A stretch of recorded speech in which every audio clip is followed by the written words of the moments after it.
Denver Broncos Mile High View. No commercials, no bullshit. The authority on your Walmart Generals. So we're going hard and heavy in free agency here, and it seems like the more things change, the more they stay the same. We're going to get into why this all has still the Ellis, Elway, George Payton feel to it. We'll throw George Payton into the mix. It just still seems like it's 2017 all over again, heading into 2018, 2019, on and on and on. And we'll explain why. So before we start off, it's the content creators, specifically Mark Schlereth, is butthurt that the Steelers picked up Russell Wilson. The Steelers have picked up Russell Wilson, and he's ranting and raving and calling him out because he was laughing. Who's going to pick him up? And I want to say, Mark Schlereth, you have absolutely no business at all talking or calling the Steelers out. You have none. My question to you, Mark Schlereth, is where were you when the Denver Broncos made the deal for Russell Wilson? We had looked at the film and we said what you're saying now, but you was just cheerleading this whole thing, how great this was going to be. But I am going to say this as a disclaimer. You can put Russell Wilson on the Steelers. Russell Wilson is who he is. I want to go back further past this. I want to get back to the Bronco thing with Russell Wilson. I said this trade should have never been made. Period. End of story. It should have never been made. So I come to this Russell Wilson to the Steelers with coming full circle back to the reason why the Broncos weren't set up for Russell Wilson, but Russell Wilson does hang on to the ball too long. I don't like it. Russell Wilson does not really see the middle of the field. That's just facts. This was all seen in the film. What really helped Russell Wilson out when he was in Seattle was Metcalf and the other receiver going to the second level. His offensive line wasn't as bad as Denver's, and him getting rid of the ball fast. So, the Steelers are going to have to try to make that work. But Russell Wilson is who he is. He's not going to be able to escape that. And if it works out, I may not be as optimistic as Bubble Man on it because I know who Russell Wilson is. But he probably does have a better shot there by far than here or in Denver, because at least he's got, I don't know if he's got the kind of receivers like Metcalf and this kind of thing, if that's out there for him. The Steelers have been pretty good with getting receivers throughout the years, but I don't know their receiver situation now. So do you want to go in on Schlereth, the Russell Wilson, before we get into this whole the whole trade, free agency, free for all? Well, I got to give credit to the great Bubble Man. He called it before any one of us did. Weeks before anybody did. Russell Wilson to the Steelers. I think what the Steelers are presenting is a team around Russell Wilson, which he did not have in Denver. I think there's two differences between the Steelers and the Broncos. Number one, they're a better run organization right now than the Denver Broncos are, the Walmart Generals, number one. Number two, they have a better front office than the current Walmart Generals. That's facts. That's proven. But you brought up something very interesting about you going all the way back and comes full circle with you because you know who Russell Wilson is. Russell Wilson is going to a system where I think they are going to hide a lot of his weaknesses, in my personal opinion, and here's why. They have George Pickens, a receiver. They have Deontay Johnson. Those are pretty good 1-2 punch there. In my personal opinion, they still need a slot receiver, but they did draft one this past year. He's a young up-and-coming receiver. They have a better tight end than the Denver Broncos do in the hot tub time machine, Greg Dulcich and Pat Freiermuth, who I'm a big fan of. They also have a good running back room. And I think with Arthur Smith, the former Falcons head coach and former OC for the Tennessee Titans, when Arthur Smith left the Tennessee Titans, the offense was not the same. You remember when Derrick Henry had those big years down there in Tennessee, that was because Arthur Smith was predicated on running the football. And they also spent a high draft pick in Atlanta for Brian Robinson, B.J. Robinson from Texas, who is a very good running back. And so you go up there to Pittsburgh where they have Jaylen Warren, who's the backup, and then you have Najee Harris. Also, he has a better O-line in front of him than the Denver Broncos do. And also he has a better defense as well. So I think what you're going to... Not a paper tiger? Not a paper tiger. No. This is a real defense. This isn't the Denver Broncos paper tiger PFF defense, okay? There's a difference between the two. The Pittsburgh Steelers have difference makers on their defense. The Denver Broncos defense doesn't have really any difference makers on their defense. So encapsulating everything here, I think what you're going to see is a lot of running the football and hiding a lot of Russell Wilson's weaknesses. And I think you're going to see a lot of the bootleg passing game, which made him successful in Seattle, was predicating off of that running game when he also had, if you don't forget earlier in his career, Marshawn Lynch, and he also had Kenneth Walker his rookie year, this, that, and the third. So it's a little closer to back in the Legion of Boom days. Yep. Than it was in Pittsburgh than it was in Denver. And again, it makes a whole lot of sense because when Russell Wilson, again, what did I say when Russell Wilson was leaving Seattle? He had a better 53-man roster surrounding him. He had better receivers, had a way better O-line, like you said. Mm-hmm. And they were running that West Coast zone running system. Now, if Russell Wilson was going to a different team and they weren't running a West Coast zone run system, I'd be in the same boat as you. But I think the way Arthur Smith schemes and the way he goes about his offenses, he predicates a lot of his schematics on running the football. And I think they're going to be hiding a lot of Russell Wilson's weaknesses more than elevating his weaknesses. But I think kind of what Pete Carroll did in his time there.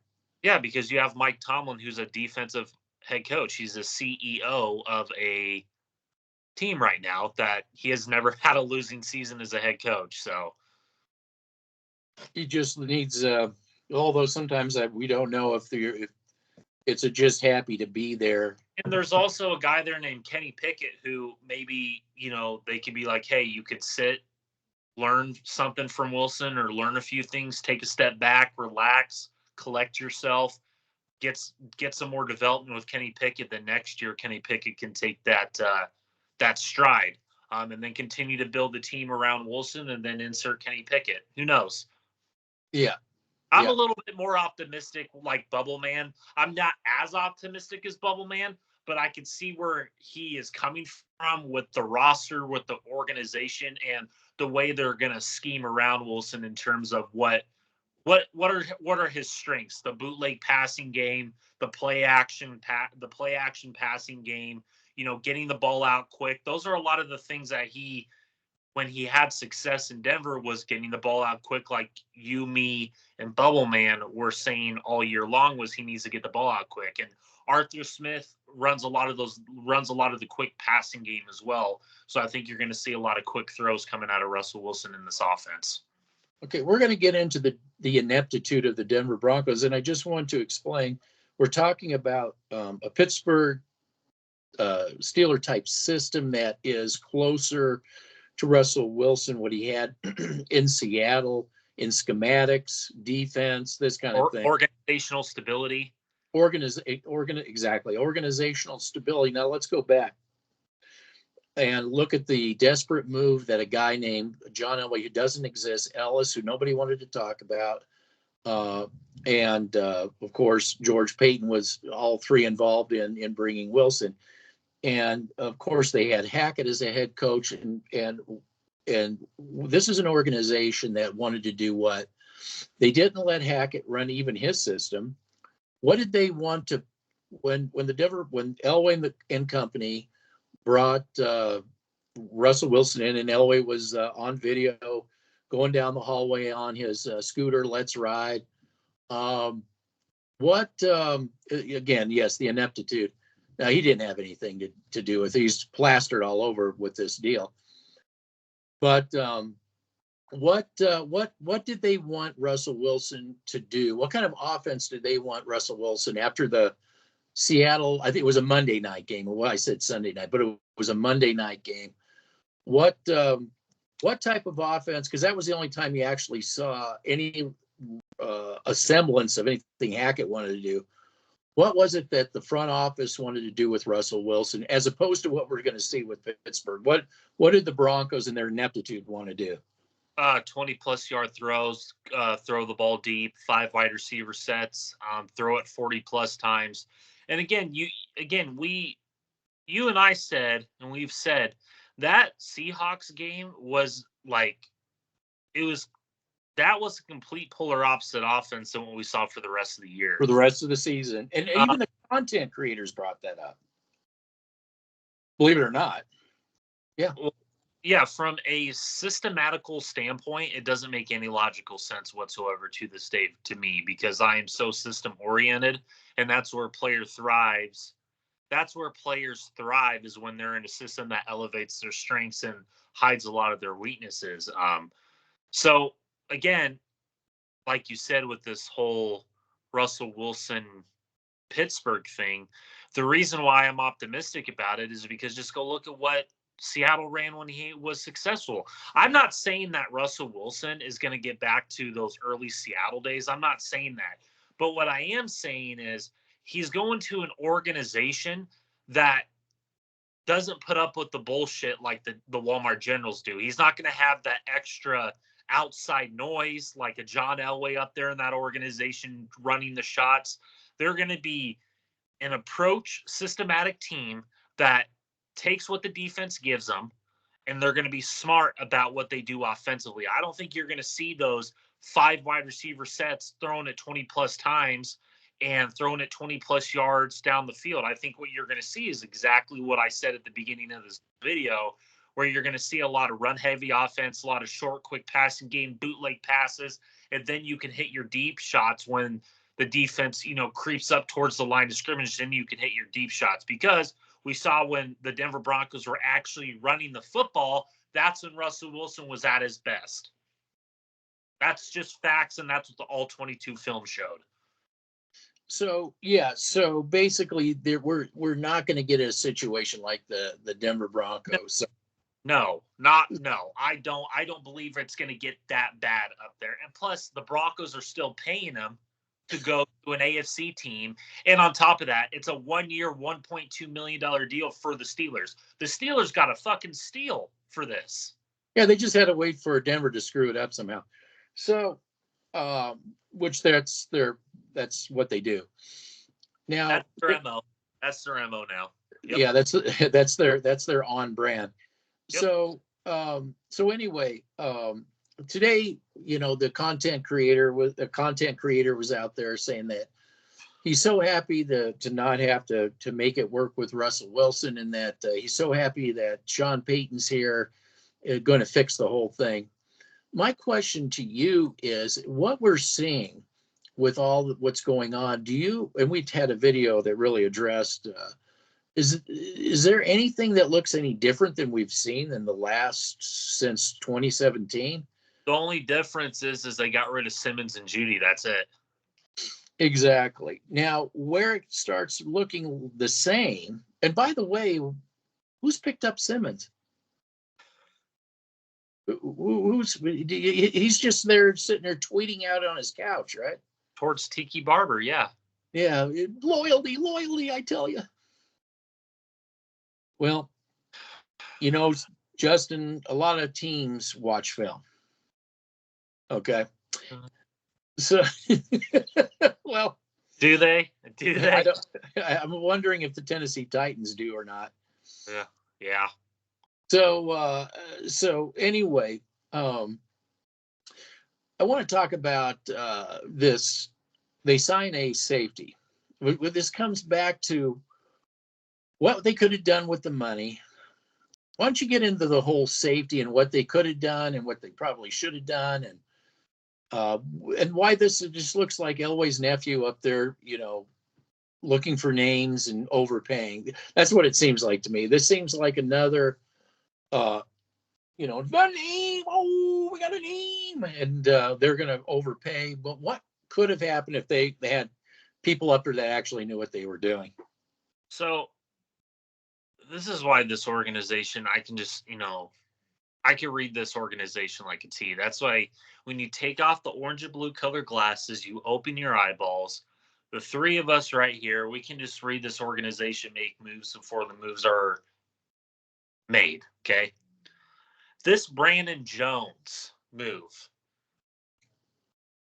I'm going to be doing a film breakdown, folks, on two players, Brandon Jones and Geno Stone. You could have got a way better safety, a younger safety in Geno Stone for half the price you gave Brandon Jones, okay? Now, taking a step back from this whole, overpay for Brandon Jones,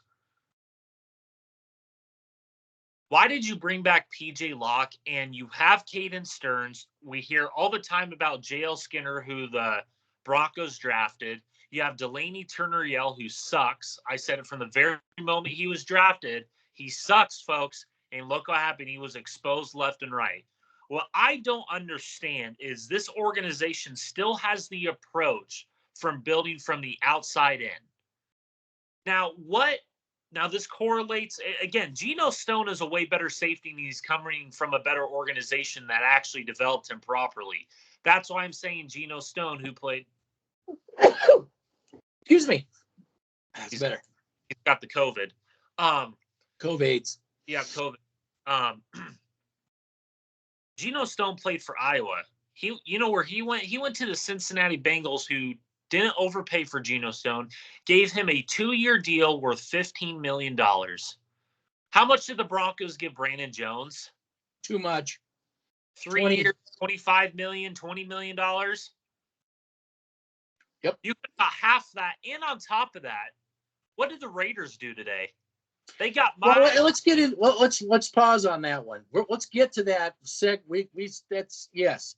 I just want to calm me down today, folks. This guy, again, 2 years ago, I said I wanted Sheldon Joseph Day and I wanted Sheldon Rankins on that defensive line. This man 2 years ago, to this very day, almost had to calm me down because, again, I see other teams doing the opposite of what the Broncos are doing.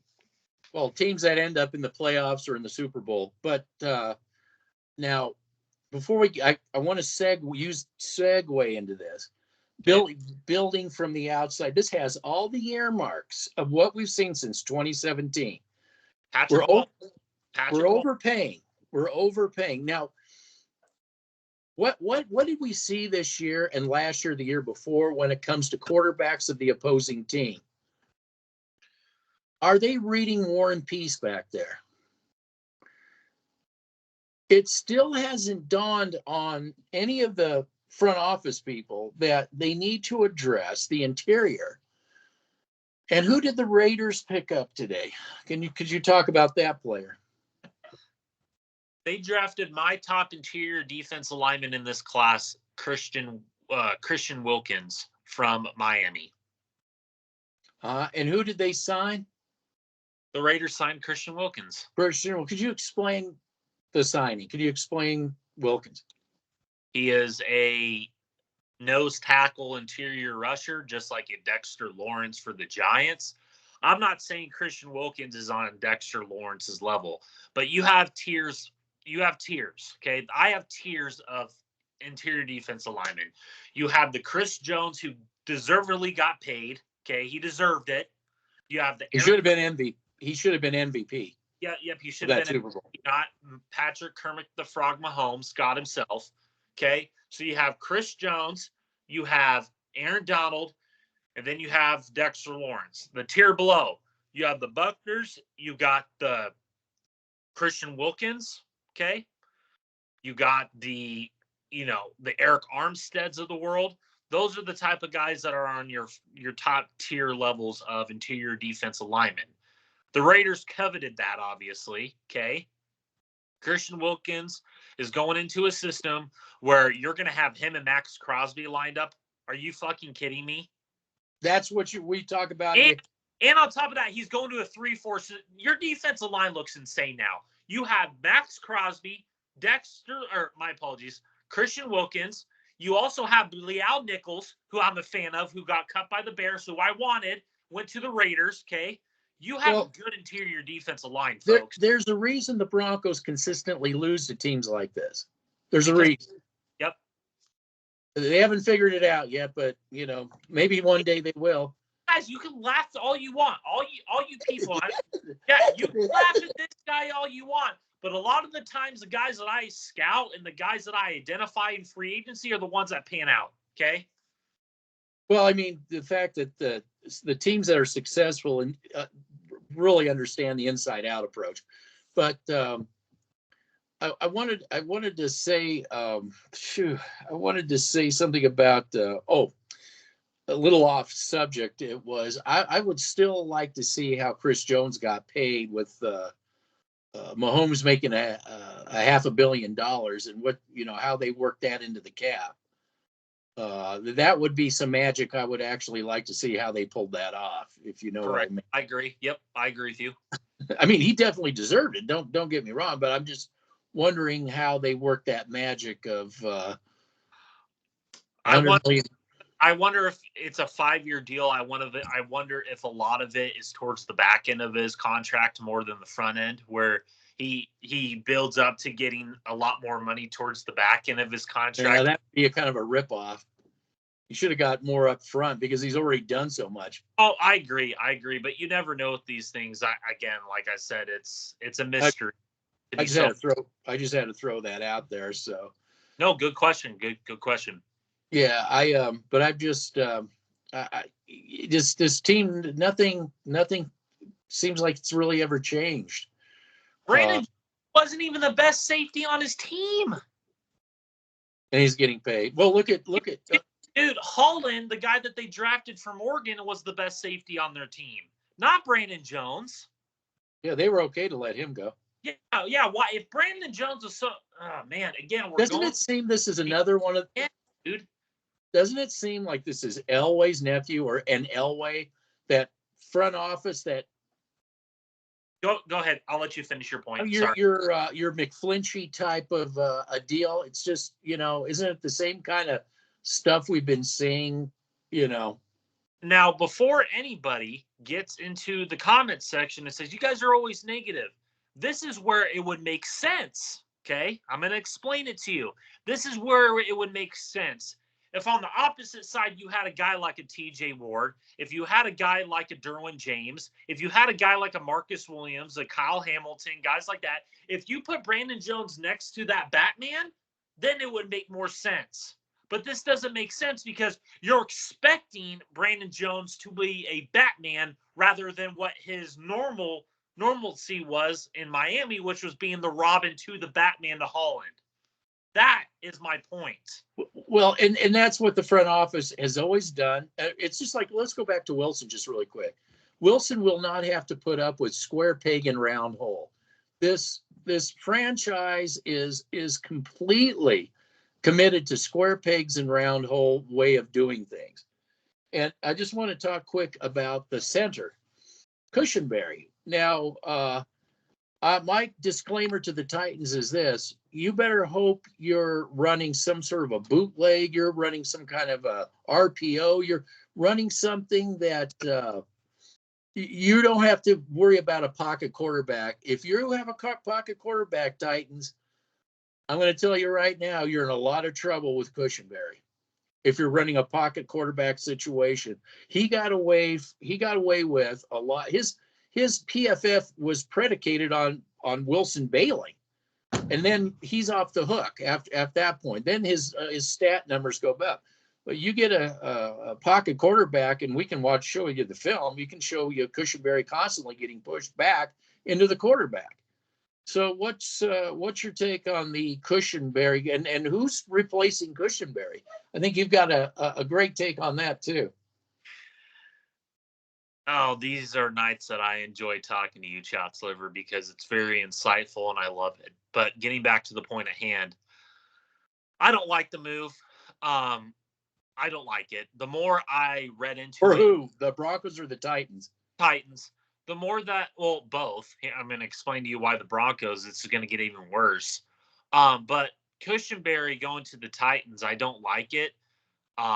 If you're running a zone run system, okay. But if you're, what did we see time and time again with Cushenberry? He was getting pushed back. When you had a guy like a Drew Lock back there, when you had a guy like a Russell Wilson back there, what did we see time and time again? This guy getting pushed back over and over and over and over again.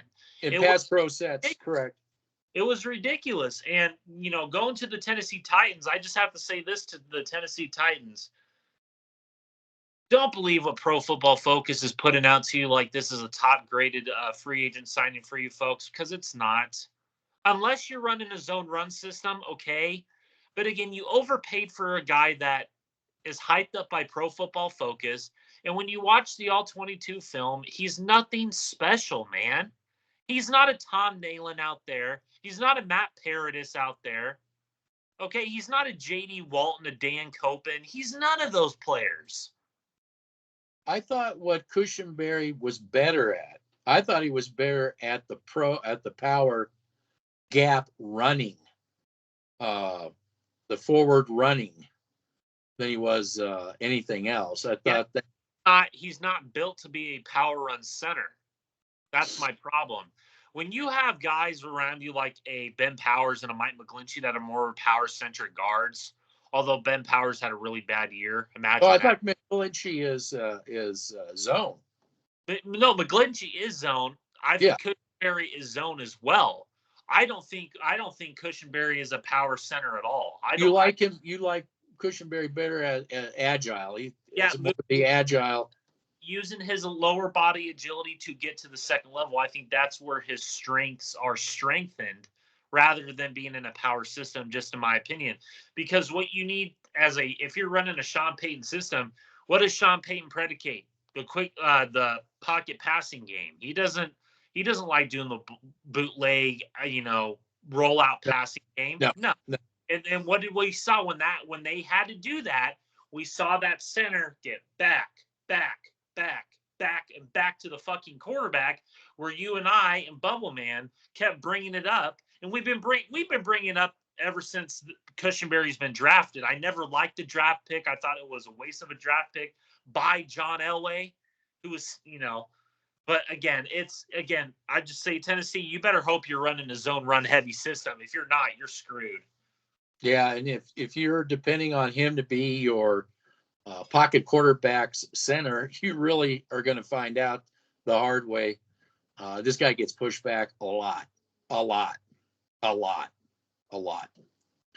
So who's going to replace Cushenberry? Oh, man. I'm hearing Alex Forsythe, the 7th round pick from Oregon, that diamond in the rough, man. Diamond in the rough. Diamond in the rough. That dude sucks, man. Dude, I did a film breakdown on Alex Forsythe, and he is just as bad or worse than Cushenberry. Probably worse, right? I would say so. This dude sucks. The guy that replaced him, Jackson Powers Johnson, is a better player than he is, who's in this draft, who I have a first-round grade on.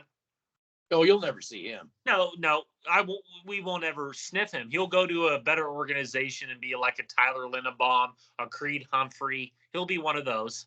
Well, let's explain to Titan fans something if they're here.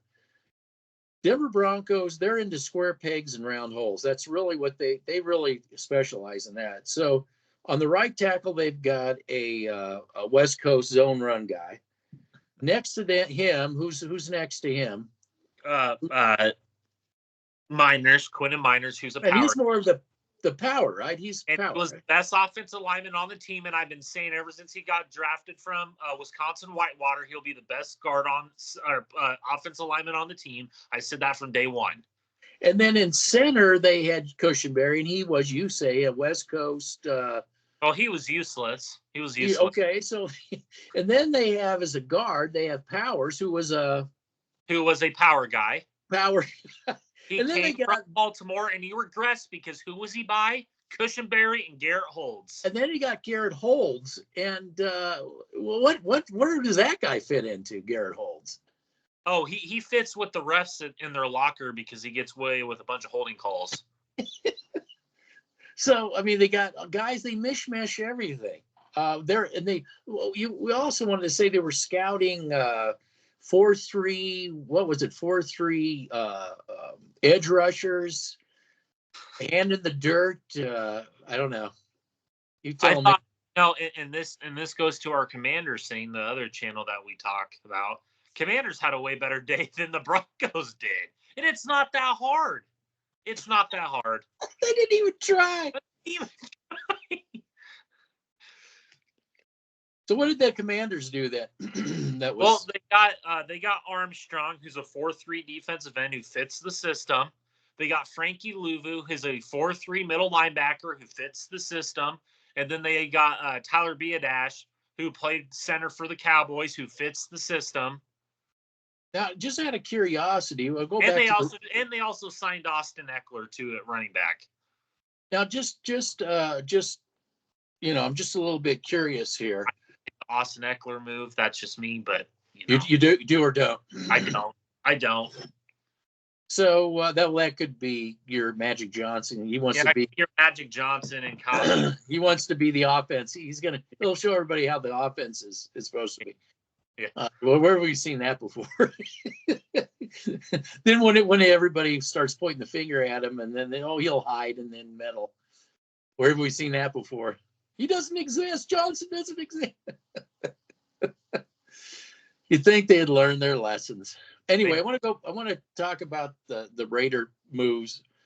Do those players fit their system? Yes. How come it is that the Broncos just have to be so stubborn, and they're just? Is it because it's so fractured over there that they got too many cooks in the kitchen? Everybody has a big, great idea about what's got to get done. It's fractured. It's beyond repair at this point.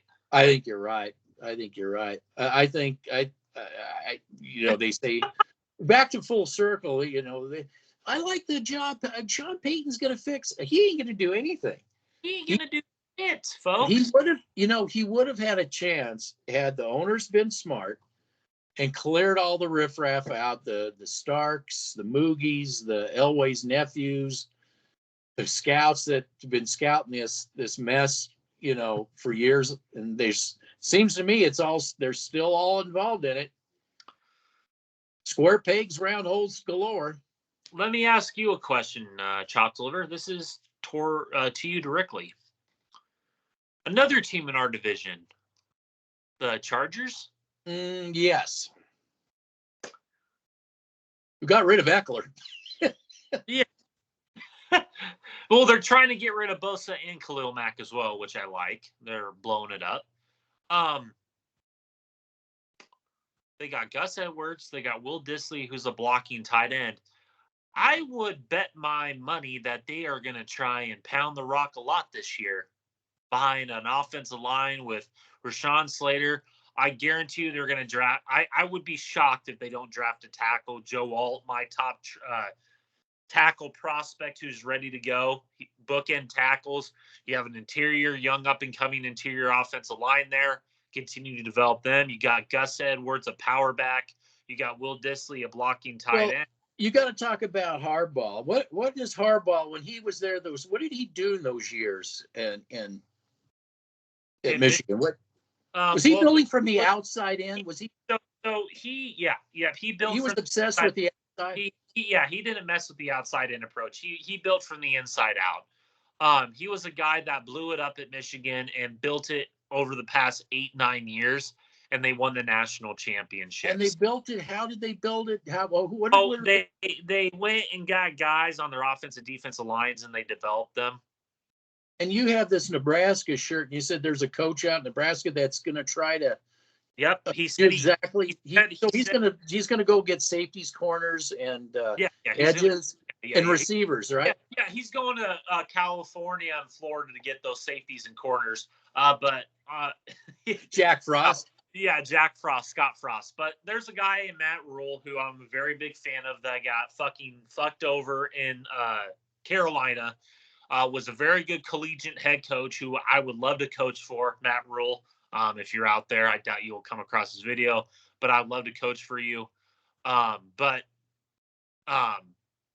back to the point at hand, he is a guy that wanted to take the John Harbaugh approach, build from the inside out. You know, we're not into the transfer portal quick fixes like Colorado. We're going to build this thing organically, and we're going to build this thing over time so it could be long lasting for years to come. Those are the words out of his mouth, not mine.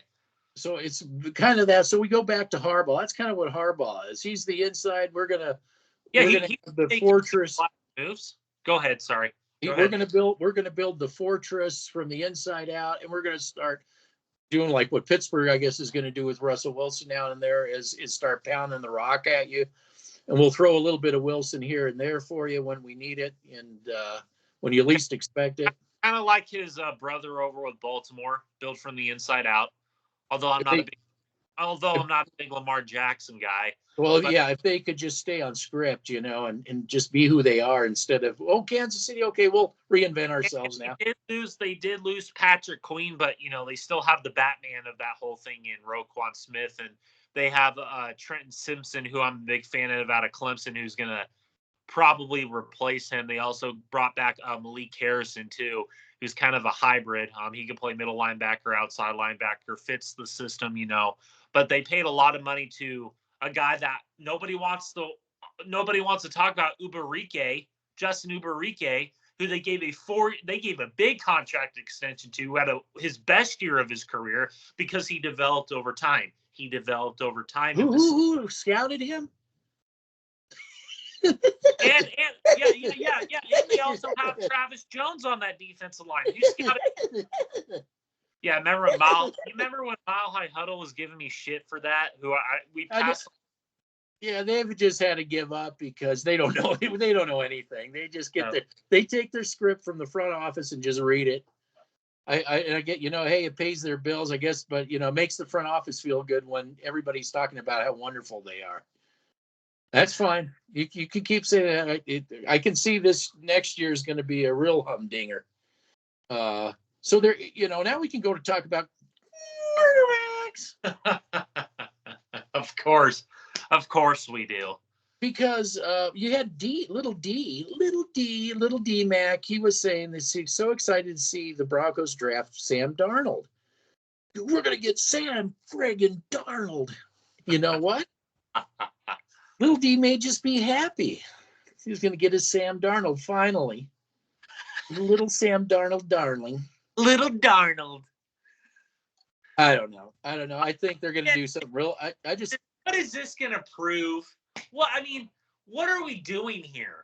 I think they're going to do something really stupid. I just think they're going to go up when they don't really, because it's just lasts so many years of this organization. Go up and get a MacGyver. Get a MacGyver. Is that who they're getting? They're going to get MacGyver. They're going to go up and get MacGyver. Oh my God! They're going to go up and get Warren Hazen. Yeah. No, they're going to go up and get MacGyver, and they're going to go. Somebody who can figure out how to, a guy that they could do that, like, realistically here. Like, it could honestly be Jaden Daniels or Drake May. Good God. Wow. May, man. Drake May. Drake May. How did wait, time out. How did North Carolina do this year? How did USC do this year? Who's the team that won a national championship? Would be the guy on the Chargers. The guy who built it over 8 years. Oh, it was McCarthy. It was McCarthy, man. It was McCarthy, man. It was MacGyver. Yeah, it was MacGyver, man. He turned a pocket knife into a national championship. It was MacGyver, dude. Yeah, he just pulled it out of his back pocket. Yeah, he pulled it out of his ass, man. And won it. God. Yeah, you can't make this shit up. Oh, and we're gonna be getting into quarterback fever. It's coming. Quarterback fever. Quarterback fever, man. Yeah, I'm not even going to pay attention to it if they don't go all the way up and spend their 2025, 26, 27, 28 first rounders. By who? The Washington Commanders. I know you've been saying Caleb Williams, but there's that slight possibility that the Broncos will give the Commanders the floodgates of draft picks. I know. And I said, fleece him. I said, just fleece him. Just fleece him. What did we hear all week after we did that video with the Commanders? Fleece the Broncos. Fleece the Broncos. Fleece the Broncos. Fleece the others. We kept saying that. Fleece him. Fleece him. They're easily fleeced, and this is no rebuild, folks. This is the same fucking shit. You replace Justin Simmons for Brandon Jones. When I would have been more excited if you were going down the safety route, replace Justin Simmons for Geno Stone. I would have been like, okay, 2 years. Get yourself an inside defensive guy. Yeah. Here's another thing, Chot's liver. I'm really getting sick of people not talking about inside linebackers. Is there such a thing? Yeah. Is that a thing? Alex Singleton, man. Pro Football Focus, man. Attack them. How's Josie Jewell doing in free agency, folks? Josie who? Slowsy who? Yeah. Well, we'll bring you in Slowsy and sign you for another, because we're not going to get off. You know what? Give him a 3-year, $12 million deal. Sure, yeah. You see those Pro Football Focus stats, man? He has a 95.5 grade, man, in coverage, man. Oh yeah. You can take that to the bank every time. Oh yeah, man. Clip it, man. No pass rush, what to speak of. So pass rush, no interior pass rush to speak of at all. No, since 2015, folks. Yeah, so what are you gonna do? What are you gonna do? You're gonna put a lot on that secondary unnecessarily. But this is a great quarterback room, man. We got Patrick Man better than Champ Bailey, man. Sure, whatever you say. Enjoy your L. I can just tell you. Enjoy that L. Yep, enjoy that L. Man. So anyway, it just looks like every year. I put something on X about this where I said you allocated a lot of money towards a guy that won't really make a difference on your team. You keep, same old shit, ignoring the inside linebacker. Oh, yeah, no likes whatsoever. I have 100 views on it last time I checked. I think it went up, but 100 views on the post. But, this guy's stupid, man. Okay. And the Broncos are what? Smart? It's okay. Yeah, is that why they had the biggest cap hit release? Listen to the content creators. They were geniuses. They were just utter geniuses. Yeah. Mark Schlereth, if you ever get to this point in the video, where are you getting a lot of these talking points from when it comes to talking about this team in a manner that I know your balls are chopped off in John Elway's purse? I just have to say that because a lot of the stuff you're talking about is how old? Very old. Very old? Okay. Very old. Okay. Just never ends. Yeah, I just don't know where he was when John Elway, made that deal. I don't know where a lot of these content creators were when John Elway made the deal for Wilson. I didn't hear any of you doing it. You're doing it now. Too little, too late, folks. And then Slayer saw it said, I said that nobody was going to even bring him. They did. You couldn't say that when John Elway made the deal. You waited to berate the Steelers. Okay. And they're getting him for $1 million as opposed to $250. Who are the Steelers facing this year? Oh yeah, that's right, the Broncos. Why do I have a feeling that they'll never say it, but there's a little red pin going around that date? Like every team, it seems every team has a. This is the one. We had the Jets last year. We had the Lions do it this year when they dropped a big, fat load on us. I mean, it was ridiculous. There's only one team that reacts exactly the opposite when they see Denver on their schedule. Who's that? The Chiefs. It's like this. Oh, we got the Broncos. They fell asleep, man. He just confirmed it, man. He's been drinking. He's been drinking, man. You know what I'm saying, man? Yeah. God. All right. Anything else? No. Just another year. Wash, rinse, repeat. Yeah. They spend too much. They're looking for outside guys from a 4-3 system. Don't care about the interior. We're going to get the guy. You bring the Robin from Miami and you paid him a buttload of money again, just like you did McFlinchy. Yeah. Just ignore inside. Oh, yeah, they reworked McFlinchy's contract. You think that was a little.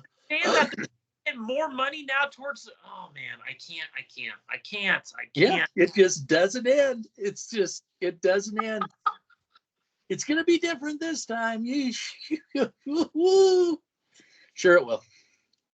It's like I'm living in a fucking Matrix or God, man, what the fuck is going on, dude? It never, like you said, never ends. Never ends. We did as much as we changed. We didn't do anything different, but it's gonna be different. Okay, man.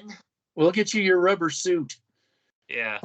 Somebody said to me that they said, "You see, you're drinking again," and I see you haven't been taking your psych meds again, but I figured maybe I better not.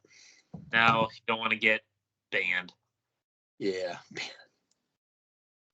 man, and we're not even monetized. I mean, could you imagine? He's drinking again, man. Well, it's better than the people in the front office. Maybe they need to start drinking. Going on in those walls right now, God. We got a star safety. I bet they're all just high-fiving each other. Yeah. It's like the McGlinchey. It's the same. Yeah. Well, no, we're not going to be happy until you guys do it right. But you guys refuse to not. You just, this tells me happy. You guys are never happy. Well, this really tells me that Sean Payton really is not in charge in the real sense. I could have told you that. I could have told you that the minute he got here, he wasn't going to be in charge, man. Well, we did say that, but I mean, this is proof because nothing's changed. Well, dude, what is the same? What did the Saints do? Timeout. I did not need this year's proof when they didn't clean out the front office, and on top of that, they didn't even purge the roster last year. No. So what have the Saints done? What are they up to?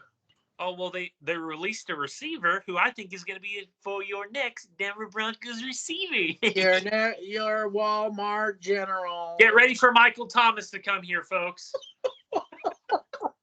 And the funny thing is, the content creators are cheering. Like, oh, do it.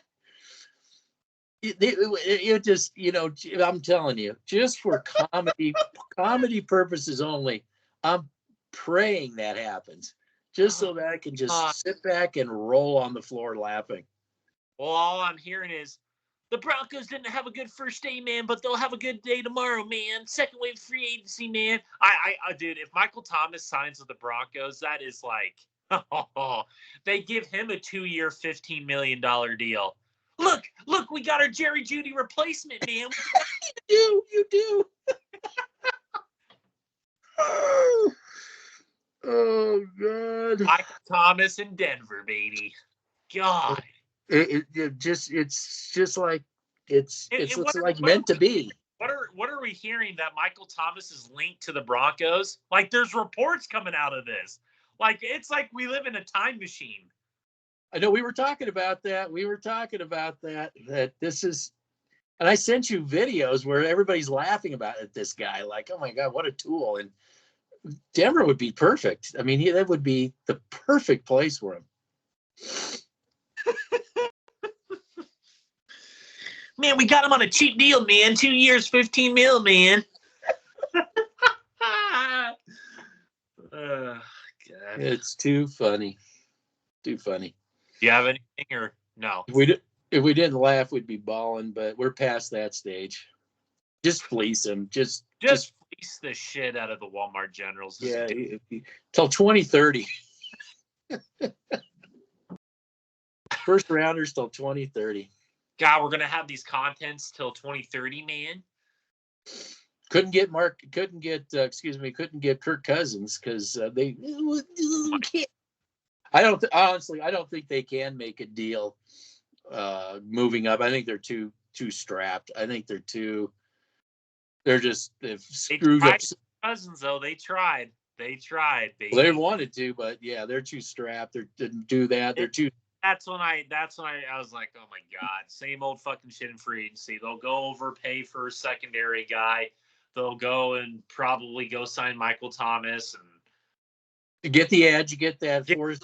Yeah, get the edge when we were told all last year that our edge room is fine. Yep. Oh, it's just superior. It's a PFF. It's top 10, top 5, top 3. Move over, Baltimore. This is top 3. Yeah, move over, Pittsburgh. We got this, top man. 3. We got this, man. Move over, San Fran. We get this top 3, man. Top 3, man. All right. Anything else? That's it for me. Let you go. All right, Kirk out. Spock out. Yep.